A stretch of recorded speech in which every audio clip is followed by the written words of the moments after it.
gentlemen, and our friends between and beyond. And welcome to the Kitchen of Creativity for another very special episode of Hook Cooks, the improvised storytelling podcast guaranteed to feed a hunger you didn't know you had.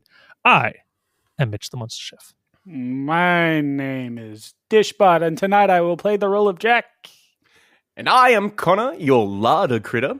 It is time to roll up our sleeves for another shift here in the Hook Cook Kitchen. My fellow chefs will be presenting submissions based on a pre-prepared prompt from our producer, Vinny. Together, we three will whip up a world, characters, and a story just for you, before serving up a radio play segment that we call the Played Up. Got a prompt of your own? Send it through to cooksofhooks@gmail.com or reach out to us on the socials at hook_cooks. Chefs, BFFs, let's get cooking. Jack, what is the prompt? Tonight we are working with Speaking Sideways. Speaking sideways. Speaking Sideways. Okay. Speaking sideways. To the side. So that evokes pretty much only the idea of just kind of talking out the corner of your mouth. Out of the corner of your mouth you could talk. Maybe a little bit. Talk a little bit out there, maybe. Mumble. Maybe you could just lie on your side and talk normal. Oh, hey, let's not spoil the show before we go. Okay. Well, but yeah, before I mine too deep on this rich vein, let's go for the first thoughts, the worst thoughts, what we call the best before yesterdays. Mitch, what are your best before yesterday? Speaking sideways, colloquial slang referring to soft, cozy conversation with a special person. In parlance, yo, boys, sorry I couldn't make it onto COD last night. Picked up this total 10 at the bar, took him back to my place. Let's just say we spent a few hours speaking sideways, if you know what I mean. I think I'm finally ready to fall in love again. Oh, Right. It's just cuddles and conversation, you know? Yeah. That's probably what this guy really needs, you know? This is like just sort of like a... Yeah, I just looked it up on Urban Dictionary and copied, pasted the whole thing, you know? Yeah. That's cool. That's what I do every week, actually. Yeah. It's crazy. Okay, well, I'm moving right along from Mitch's Urban Dictionary, Control-C, Control-V, onto Jack's best before yesterday. What do you got for us? Here we go. Speaking sideways. This phrase, along with putting it on the middle shelf, investigating the inner workings of the kimono, and mixtaping it, form the new wave of corporate lingo sweeping offices around the nation. Like old corporate lingo, no one knows what any of these phrases mean, and everyone is too terrified to admit that. I know what they mean. What lies within a kimono? No one knows. No. Depends who's wearing it. No one It's knows. about an investigation. It's about quarterly returns, I think. Of course. And I'm ready to lock it in. I'm dialed up and ready to get gains and profits. And speaking of a profitable... You sound like someone who wants to mixtape it. I do want to mixtape it. Yeah. Let's mixtape it. Slow down, Let's wolves. touch base at 4. We'll mixtape it. And then we'll put it on the middle shelf. All right. Easy. That's so easy to get business done around here in the Hook Cook Kitchen. Man. You're really speaking sideways. Well, speaking sideways, it's now time to move on from the best before yesterdays and move on to those major submissions, what we call the meat and potatoes. Now, Mitch and Jack have had 24 hours to sizzle these submissions up. So without further ado, Jack, please present your meat and potatoes. Alrighty, here we go. There's a rhythm to language, a beat that never fades, even if no one else is able to hear it. I stare through my office window at the godforsaken neon sprawl in front of me, looking desperately for a hint of the notes that were so clear to me before. But all I see is a symphony of sin and desperation, conducted by shadows that dance in the night. And me, I'm just another player in this twisted opera, a broken melody searching for a resolution that never seems to come. The gift appeared out of nowhere. The power to speak sideways, plant suggestions, talk your way around free will. I was a bum, a nobody, just another Joe working odd jobs to make ends meet. And then, finally, people started listening. A career in law enforcement seemed like a natural fit, a cold hand in a leather glove on a winter's day. And pretty soon, business was booming. I was closing cases like a natural, perps practically turning up at my doorstep with ready-made confessions. One promotion followed the other, and before I knew it, I was a detective, the talk of the town, the next big thing on the force. And then, just as quickly as it was here, the gift was gone. I lost the touch, the rhythm, the beat of the language that I was so attuned to before. And just as it looked like everything was about to crash down around me, she walked into my office. Eyes as cold as the steel of a gun barrel, with a smile that could melt a man's resolve like wax. And a story that sounded strangely familiar. A story about a man, a bad man, a man who, when he spoke, you did what he said, like as if he spoke the word sideways, right into your mind. Whoa.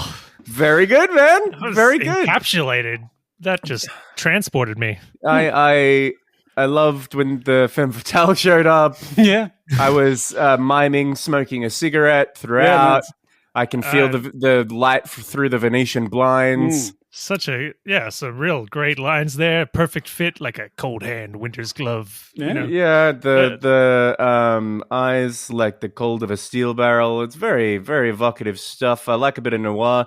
It takes me back to the what was the tongue themed heavy tongue. I remember Mitch had a similar submission. He was we put in a lawyer with a similar idea, and I just think it's such a perfect thing, like the noir element especially, and the idea that you lose it and you've been abusing it, but then it's like the bad guy has it now. I think is a nice setup and a nice little twist. I like that. Noir as fuck.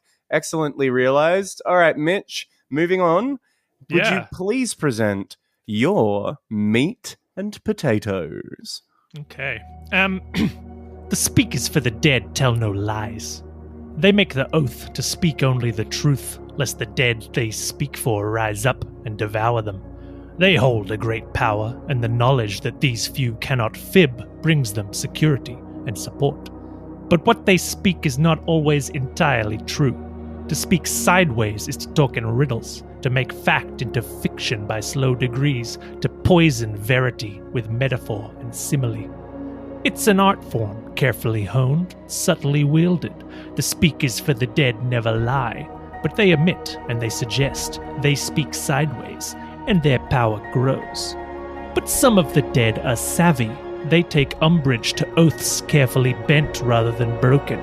You rise not as an accursed horde of legend, but in dribs and drabs to punish these sideways speakers, and to speak out in your own dry, cracked voices, intoning that actually what that person just said is full of logical fallacies and factual inaccuracies. And should your warnings be denied, well, then the legendary devouring may commence. Okay, so you're like the henchmen of a location that are essentially keeping in check the one of us lies and one of us doesn't kind of guys. Could be. Like the riddle askers, right? You've got these riddlers, the speakers of the dead that have to speak the truth, but like... It seemed like the foundation of that was something to do with speaking with the dead. Like, speakers for the dead tell no lies. What I wanted to sort of reference speaking sideways as these like people who like are oath bound to only tell the truth, otherwise something terrible will happen. In this case, like the dead rise up. So the speakers for the dead are like a holy cult or something like that take this power, and they're protected by the fact that they can never lie, but they speak sideways, they omit, they double speak, a lot of like political stuff. And then I thought like it would be kind of funny if instead of all the dead rising up because they've told a lie, the listener and their crew are the dead, who like a few of them who have come up and gone like, hey man, like you're not actually lying, but you're not telling the truth either, and we're like the middle dead. we're like the middle dead, and things could get a lot worse, so you better listen here. You're really betraying the spirit of the game, guys. So take of that what you will. I'm trying to, in my brain, blend the two topics that we have in front of us. Now, I want to immerse ourselves in the noir world that Jack has created for us. This detective and their story of manipulative words that are then taken from them. But perhaps we can use Mitch's suggestion to better flavor the noir so that it's not simply a grimy 1920s New York, but it's like some kind of more fantastical tale where maybe this guy who's gotten the power is now going down to the graveyard and telling them to wake up. That's how necromancy works. It's a noir zombie It's a mashup. noircromancy. I like that the person speaking sideways could speak to the dead and tell them to rise. That feels pretty cool. Maybe that's more of an end game. Maybe that's what we find out there. That's their end game. What they're trying to do Is they're trying to use their power through something to wake the dead. To and build you're an army like or something. chasing it down, and like through this you find that they have a murdered whatever, and you'd use your noir skills to figure out why they're actually entangled in the crime they're about to commit. Okay, so if we're trying to integrate this as more of a plot, a larger plot, I like Jack's leaping off point. You have this power, and that's why you're familiar with it. A victim comes and tells you about it after you've lost your power, and your like private detective like firm is on the rocks now because it's been a year since you had the power, and you just like lost all your cases, and you're not doing any good. But this is one case that you actually have a lead for because you've experienced what it's like, and you know all the signs, and you're able to possibly hunt this down. But how do we make it more of a story? How do we get a mystery in there? Obviously, if there's a bad guy aiming to pull up a zombie army, that's a good thing to stop. But how do we get there? I wonder if not having it be more focused around talking to the dead from the start. Okay. Is it like if the whole thing, speaking sideways, is speaking is to a the way dead. to talk to the dead, right? And that works for him. Or whatever. And so for him, that was working. So he's talking to the victims, and he's like able to figure it out. That's like, great. Yeah. Who did this to you? Of course, that's a great simplification. It makes the story more compelling, and it means that when this guy finds out what's happening, it's like a little bit hard. It would be kind of hard to figure out what's happening, and he would be uniquely positioned to go, wait a second, what did you say? Yeah, because I imagine, like, how do you find out that someone else is talking to the dead? Yeah, it'd have to be like this person can't have known this thing, and you're the only one that is like, oh, like there is the possibility they're talking to the dead. No one else would consider that. Maybe it's that bodies go missing? Bodies go missing. I mean, the talking to the dead thing, I don't know if you can like ask him to stand up and walk around. Maybe that's the like end game, right? Like actually animating them. Yeah. But maybe he's getting them to practice on. Like grave robbing sort of grave vibes. robbings. The bodies that they're stealing are giving them information that only these people should know, that only the dead should know. Yeah, right? Information and like assets and all sorts of stuff. Exactly. And it's like, the code to your safe or something like that, those kinds of stuff. Right? Yeah, it starts there and then it moves up to like stocks and like real shit's starting to get fucked up. And yeah, I think we've got to figure out, I think the main things that we've got to figure out, and the rest will fall fairly easily into place, is how, like, what is the power, right? And how did you lose it? And how did this other person get it? How did you get it? Like, what's the thing that's happening, and how is this moved? Okay, I think we start with that where it ends with raising the dead, right? So we know that. Let's work backwards, I guess, from there. So raising the dead, are we going with like it's Egyptian powers? Is it like sword and sorcery powers? Yeah. Is this like a demon? Like what angle do you guys want to take? Is it like a Freaky Friday thing? You wake up and it's just happening. Yeah, I kind of like there being some sort of occult element to this. I'm wondering whether we've got a few questions to ask, whether we might find some clues in the side salad buffet. That's a great idea. We could head on over to the side salad station where my mom Claire has assembled a bounty of undiscovered, untold, and unseen prompts. We are going to pick one at random by spinning a big wheel. And whatever we get, we'll incorporate into our meal. Here we go. Space. We're always in space. Go to space. I want to go to space. Someone has unleashed a plague of teeny tiny dragons. All right, guys. The power comes from teeny tiny dragons. There is something to do with the plague of teeny tiny dragons. All right. Okay. Hang on. Okay. You go full. The femme fatale is Morgana. Okay. Like We're the going to go back to Arthurian witch King Morgana. Arthur, sure. Right? Yeah. So she's actually the cause of all of it. All the magic is coming from her, but like the spell has gotten out of her hands and she's trying to get it back. Right? Sure. So she, for reasons that we can figure out in a second, has lost her ability to interface with the dead. Okay. Right? Someone has taken it off of her. Yeah. And then when she tries to get it back, she nearly gets it, but it goes to someone else. Right? Okay. She pulls it out of you, but instead of it going to her, it splits off into something. Yeah, and that's why it changed, or that's why circumstances changed. We'll get to like the nitty gritty of that later. But if you'd go Morgana, you're in a situation where you can have she casts a spell and a torrent of dragons come out, and you just go full like Frank Frazetta fucking Age of Mythology shit. And yeah, it is a plague of tiny dragons. Morgana wants to destroy the world, right? Like she wants to raise the dead to destroy the world. Yeah. Why doesn't she just summon the dragons then? And also, why does she need to speak to the dead? She could just summon the dragons. Such a banger of a point, man. Maybe this means that we need to rethink the setting. Yeah, it's a noir in a medieval setting. What if it was like everyone's like it is like a fantasy medieval thing? Sure. You're a zombie.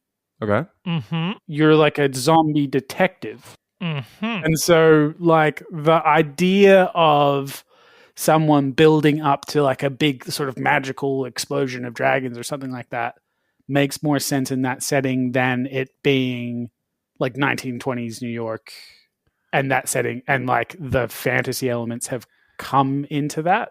So, yeah, I get that. I understand putting it in that setting. What's your idea for making the protagonist like a zombie?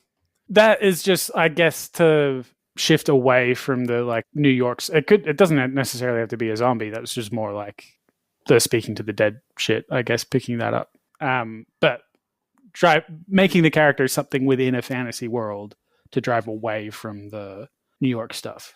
Let's say the tiny dragons are all dead, right? And it's a like byproduct of trying to create a new undead dragon. Right. And it's everything's tying into the idea of speaking to the dead. Right? Yes. So the reason that they're trying to, like, Morgana's trying to take the power back, the reason she's playing the femme fatale in this, the reason that she's showing up as the bar keeper's daughter and not as Morgana, right, is to be like, I need you to stop this guy who's going to talk to the dead and unleash all the zombies on the area. But, like, she's actually trying to, like, unleash a horde of undead dragons. Undead dragons. But she can't speak to them if she doesn't get this power. Yes. I think I liked it when Jack's thread was a little bit more like she walks in like, oh, you gotta help. Because that's the classic. Yeah. Yeah, so keeping it there. Stuff has to be there. I think it's just Morgana knows who she put it in now, right? She's like, I tried to get it back. I couldn't get it. I got to get my hands around his fucking neck. Right? Yeah. Okay, well, let's use that as our framework. Right? The threat is a horde of undead dragons that cannot be controlled unless Morgana gets the power to speak to the dead. Morgana's trying to get the power to speak to the dead from the like fake antagonist. This antagonist, he's just a fucking like psychopathic idiot murderer, right? Well, he's. I think we just keep the plot that we had before. He's going around using the power to speak to the undead freely. Doing robberies. Oh yeah. He doesn't need to be a murderer because they're already dead. So yeah.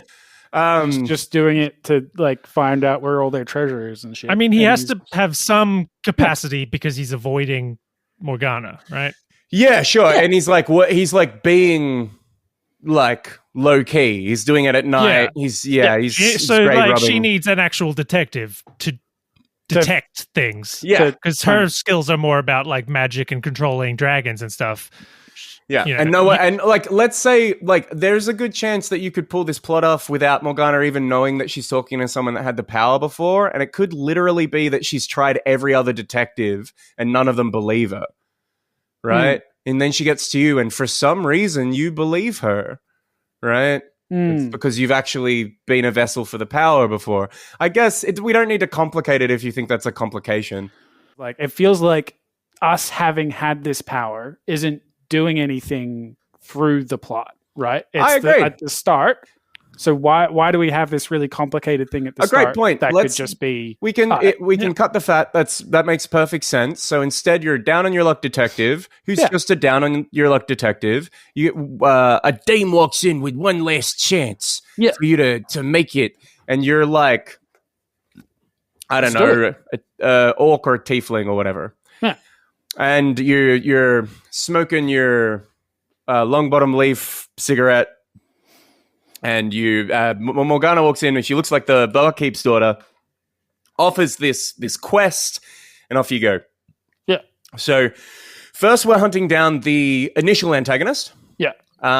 They will be robbing graves. We're going to the grave. We're finding out that there's more than one body. We're going to these bodies and finding out that they have secrets that are being unearthed. And then over time, we are either going to track down where the last body was taken, or we're going to predict what the actions of this guy is. The next person. So we're going to go, okay, this body disappeared last night. I'm going to do some detective work and figure out what their secret is. If you can figure it out first and beat this guy to wherever he's going, you can catch him. And then at that point, Morgana is like, thank you so much. And she reaches her hand into his chest and pulls out his heart and eats it. Yeah. Right. And then you're like, holy fucking shit. And it goes like full D&D, like end boss. She gets her magic. And she's like, finally, I can speak to the dead. And like from underneath the city or from the pipes or from like wherever she summons them, you know, a dark cloud of undead dragonlings comes swooping along. Do you think there are any major plot points or anything that we're missing?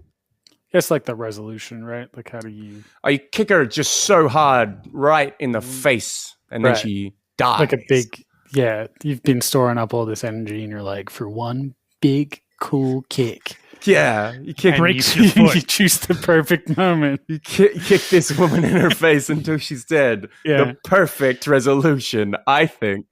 Like, obviously, we've got this, like, really high stakes. There's lots of dragons swarming and attacking. It would be nice to have a way to repel them, a way to get inside, I guess. I mean, I feel like this is when where we would have wanted to lean back on you having this skill or the ability to talk to the dead. And maybe it's because you are a zombie and you can actually talk to the other dragon. You can talk to the dead because you are a dead person, and you can talk to all the other so are you little dragons. The whole time you're actually secretly a zombie? Yeah. That's not bad, actually. If you're like... And that's why people don't want to come to yeah, because you're weird and sticky. But you're like able to speak to the dead, like kind of, right? Because you're in the limbo. Yeah, you're in like a weird midpoint. So you don't you know the difference between mixtaping it and putting it on the middle shelf. Exactly.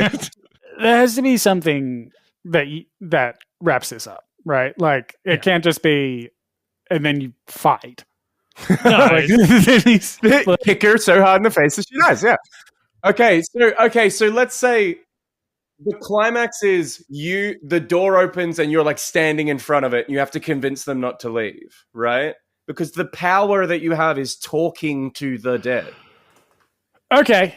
Yep. Wait. Okay, I'm waiting. What if, so you're clinging this whole time to life. You can't let go, right? Yeah. Okay. That's what's holding you here. You're like, there's something unresolved in your life. And so the resolution of it has to be something that destroys all undead matter in the space, right? So you die and the dragons die. It's like a noble sacrifice. Cool. Yeah.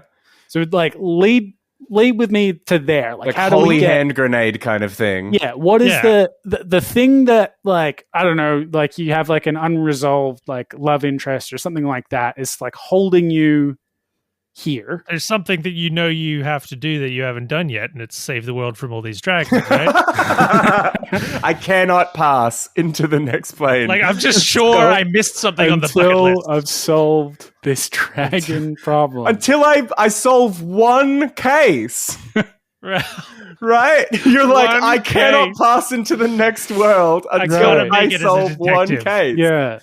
Okay. But like, the bastion of the afterlife is like, all right, when you get one, you're in. What? So you had a whole life. You didn't get one, man. You got to get one. You got to get one. You got to get just one. You can come into this. And that's why you're so desperate afterlife. to take any case, right? I guess. You're like, yes. Let me find the cat. And you explode with like holy light, and all the dragons die. Is that what we're saying? I don't hate that. Like when you let go after all this time, all of that energy has like been stored up inside, right? Like I don't know.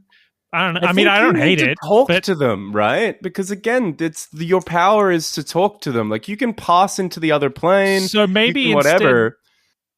You convince them to let go with you. The dragons. And they all go all with of you young. Well, they're not young. They're dead, right? They're undead. Yeah. They're undead. So it's like, do you really like? Because I've got a ticket and I can get you in as a +1. Like you're very small. You got like the thing in noir, like movies. When we get to this point, is like generally either it's like a Chinatown thing and the detective loses. Yeah. Or it's like they get to the final showdown and they've got the like other piece of evidence. They've got like the thing that turns it, right? So what's our like thing that turns it? What's the thing that like Morgana is doing? Like she thinks it's all wrapped up, but what's your like ace? I mean, outside of just establishing a MacGuffin ace, it's like hard for me to, because like you could at the start you could be that your long lost love was a priest, you know, and that they left you a bottle of holy water to drink if this ever happened, and you like can't do it. Yeah, right. Your long lost love is like if you're ever surrounded by a plague of undead tiny dragons, perfect time. Outside of that, maybe it's a spell because we're in like magic land. It could it's like just a strand of her hair that caught on your door or your shitty couch, and that you can use to like in the same way that she eats the heart and gains the power. You like wrap it around your fist and punch them all to smithereens. Yeah, or you eat it and tell them to go away. I don't know. You know, maybe you can get on like a PA in the aviary and tell them that they that you love them and love melts their little hearts. Love? Question mark. Love. The end. All right. I don't hate that either. We're at an impasse, right? Yeah. So we need like a way to stop these dragons. Yeah. I still think that it needs to be via the avenue of talking to the dead, right? Because it's the benefit that you bring. The whole thing of it. Captain America has to use his shield. I still think you should convince them to let go and join you in the afterlife. I do not think it's going to be satisfying for us to have a chat with a dragon at the end of this story. Sure. Yeah. I think in any way, shape, or form. I think we need to divorce ourselves from talking to the dragons. Yeah. I think they're a threat, but really the core of this story is between you and Morgana, right? Right. Yep. Like that's the crux of it. It's you and the femme fatale. So like the resolution of it has to center around that, I think. Yeah. Well, I like the idea, of somehow making her lose control of the dragons, whether that is by bringing them back to life. Yeah. That is good, right? Like she has control over these things at this point. Like, so how do you wrest that back and stop it? Like, I think that's the fix. Yeah. Maybe it is that you like again that the thing that you're holding on to is a soul.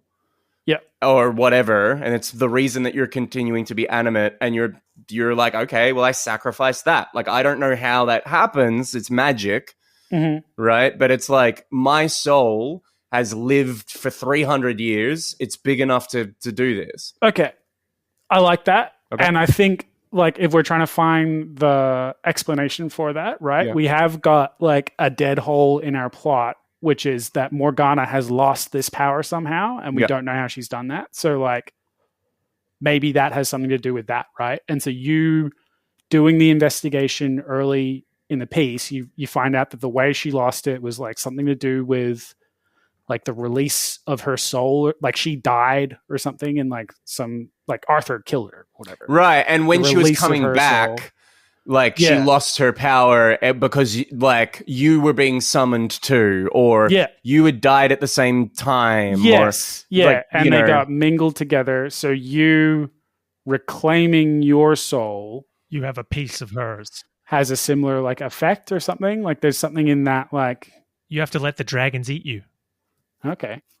Like she ate the heart and it transferred the power into her. The dragons eat you and then they have the life power. Then they're alive. Oh, yes. Yes, that's it. They're no longer undead. They're in the like transient space. Yeah, she loses control of them. Like as soon as so they get a soul. Well, they get one fraction of a soul. Yeah, because so you have a piece, and if they all eat of you, then they all have a piece of Morgana's soul, and they can't be controlled by her anymore. Yeah, right. Yeah. You realize this because, like, this comes together because you're like, well, I'm undead, but she can't control me. So, like, what's that about, right? You put it together, and then the end of it is like, okay, well, I'm ready to die, so I walk out in front of this dragon, and it eats me, and then. So, like, one thing that is a slight problem with that is, like, how do you convincingly avoid being eaten, like, before you... You, like run and hide or whatever, right? Like, it's just like you make that revelation on the way to the final confrontation, perhaps. Like, it just depends on how we set up the context of that meeting, I guess. Sure, and I mean, you can kind of have your cake and eat it, too. You could talk to the swarm by being like, eat me, you motherfucker! Like... It's prime rib walking down. You know, it doesn't need to be a conversation. It's hot, it's lovely. It's like literally you are just like tricking them into eating you. So Morgana, we could use Morgana. I like that. Let's go through, I guess, the whole thread here. Okay. We are undead. We're an undead detective. Yeah. A femme fatale walks in. Turns out it's Morgana. We'll talk about that more later. And you're told that someone's presumably digging up bodies. You follow this line of logic, learn that this criminal is learning secrets from the dead because they can talk to them, and eventually track them down, at which point, at the point where you think you're finally going to make your arrest and finally ascend to heaven, Morgana tears out his heart and eats it. Mm-hmm. Right? And the case is not closed yet. Unfortunately, things progress. Morgana then summons a locust-style horde of undead fledgling dragons, which begin to attack the town and the city and threaten everyone. And the whole medieval encampment is under siege. Yeah. Medieval 1920s New York. Exactly. Yeah. And then you come to the revelation that what needs to happen is they need to eat you.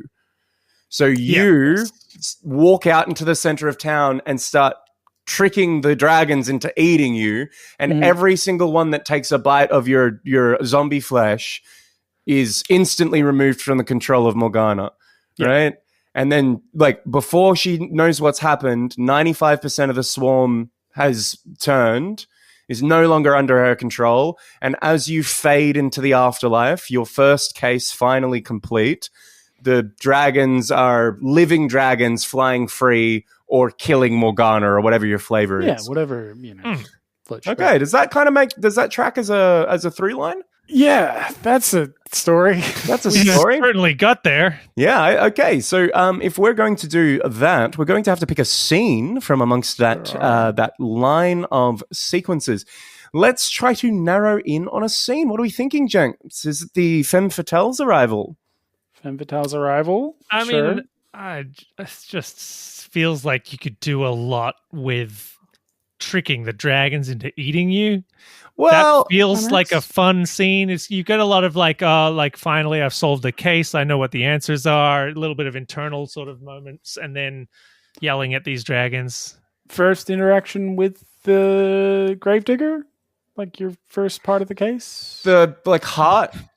Yeah, Eating Morgana the heart? eating the heart. That's So pretty. Yeah, I like that actually. That's 'cause it's pretty like good. you've been through the case and you like confront this person. Finally, and I'm then going to it go to turns. heaven. Yeah.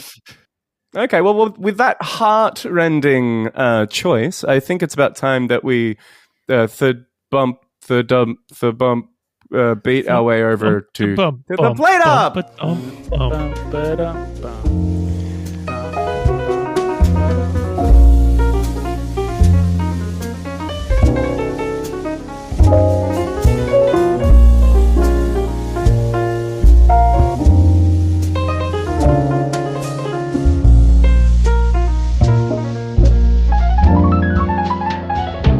Stakeouts, the bread and butter of any honest detective's day-to-day. You sit boiling hot mud and shift in your seat, waiting for the perp. You've tracked them here, to a rundown tavern in the middle of this cesspit of a city. And now all that's left to do is close the case and make your way to the afterlife. You spot movement on the streets. This is your guy. Has to be. You slide slowly out of your wagon, leaving the smell of stale cigarettes and decomposing flesh in your wake. You stick to the shadows, trailing your target, until suddenly he pauses and sniffs the air. He bolts, and you give chase, cursing yourself for forgetting to pick up a can of deodorant on the way here. He breaks into a side alley and you follow, jumping over a tangle of trash cans he's left in your wake. There's a flash, and you duck for cover against a nearby wall. You're too slow, though, and a magic missile bursts through your chest, leaving a coin-sized hole right through your heart. You stare at it for a moment, before you finally realize you're undead, and continue the chase. Your target is on the fire escape now, and you follow, taking the stairs 4 or 5 at a time, eyes locked onto the jacket disappearing over the lip of the roof above him. As you tumble up yourself, there's another flash, and a new magic missile rips its way towards you. You walk straight through this one, barely noticing as it flies through your cheek and at the back of your head. And then you're on top of the perp, wrestling him to the ground, ignoring his cries of frustration. You cuff him and collapse onto the roof, oozing clotted blood out of your many wounds. You've done it. You've finally closed the case.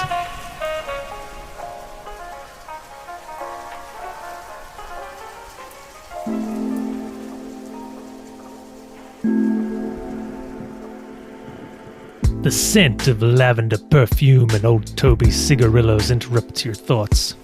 She's here? A surprise, but not an unpleasant one. Does a case end when you arrest the perp, or when you make your final report to the victim's teary family member? It doesn't matter. You're close. Peace, warmth, and a long final rest is just around the corner. She steps into the light as you kneel by the cuffed crim. Her eyes are garnets at the bottom of a deep well, flickering fires in the moonlight. You've done well. Her voice is different. Must be the cold. Gone is the country twang, replaced with a velvet over a depth of cold steel. Show me. She speaks with a weight of expectation. Understandably, she wants to look into the face of this wayward soul before the knights in blue take him away. You heave the struggling man, little more than a boy, up onto his knees before her. You best say sorry, son. You mutter in his ear. Her forgiveness will go a long way with... Your words are silenced by a shriek. You watch in stunned silence as she extends her hand. Her nails grow, inch by terrible inch, racing forward until the figure you're supporting shudders. They pierce his chest, a pentagram star of 5 pointed fingernails, and suddenly they retract. But instead of drawing back, they draw her forwards, and the smell of lavender and old Toby floods your nose before you drown in the iron tang of blood. Her hand draws up, holding a beating, purplish-red morsel of flesh. You can hear the thumping, pounding rhythm of it, faster and faster, until she raises it to those lips that go all the way to the edge of her mouth. Then she bites.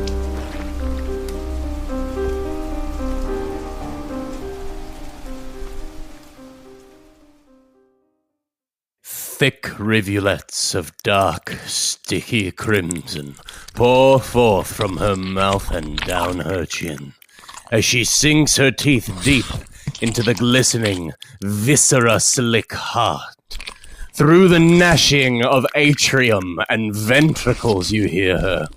At first, it is a low, poisonous chuckle, but with each gory mouthful her sickening mirth rises. Her muffled laughter grows louder, chewing and feasting like a hungry hyena, now cackling in reverie. In moments the heart is devoured, her mouth now a terrifying scarlet crescent, her teeth caked in the red-black of coagulating blood. Hear me now, mortal foes, and tremble. Her voice booms with magical energy, her every syllable crackling with ancient power. She raises her arms with a snap and a crackle of fearsome green lightning. The room is shattered. You float, suspended before her as she rises, supernaturally pulsating with power. I am Morgana. The world of men would think me dead, but no more. I have now regained near all my power. The dead shall rise again. My little darlings will kill every last one of you. To me, my uglies. Morgana claps, the sound resonating unnaturally, reverberating through the work of wild magics. At first, there is silence. And then, from beneath the city, from outside the city, from the shadows, from the steam, from the moonlit sky they come. Hundreds of them. Thousands. Tens of thousands. Dark clouds in every cardinal direction. Clouds made of tiny, flesh-hungry, undead dragons. And as the clouds descend, the city screams, and Morgana howls with laughter. Heaven would have to wait. Yeah, no worries, Heaven. I'll get to you in 5, maybe 10,000 dragons. So many dragons in this one. Yeah. I saw. Plague. There's Classic. a play. Classic and Noir. Unleashed. Well done. We got there in the end. It was a battle to get those tiny dragons out of our brain, but we got there. Well done all around, gents. Pat yourselves on the back. Thank you, listener, for joining us here in the Hook Cook Kitchen. If you have a prompt that you would like to shoot through to turn into an episode, please shoot that through to cooksofhooks@gmail.com or use @hook_cook for the socials. That's right. If you enjoyed this episode, please spread it around. We're a small independent production at the moment, but we would absolutely love the opportunity to sell out to one of those big podcasting labels one day. And word of mouth is really the best and only way for us to grow our audience to that goal. So pretty please, if you like what we do, tell a friend, throw us a review, or mail us your shiniest penny.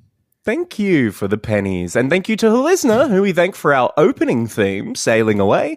And of course, thank you to Jack's mum. Thanks, Mom. Thank you. I have been Connor, your larder critter. My name is Tishbot, and tonight I played the role of Jack. And I am Mitch, the Monster Chef. Thank you so much for listening. Are we happy, boys? Yes, chef!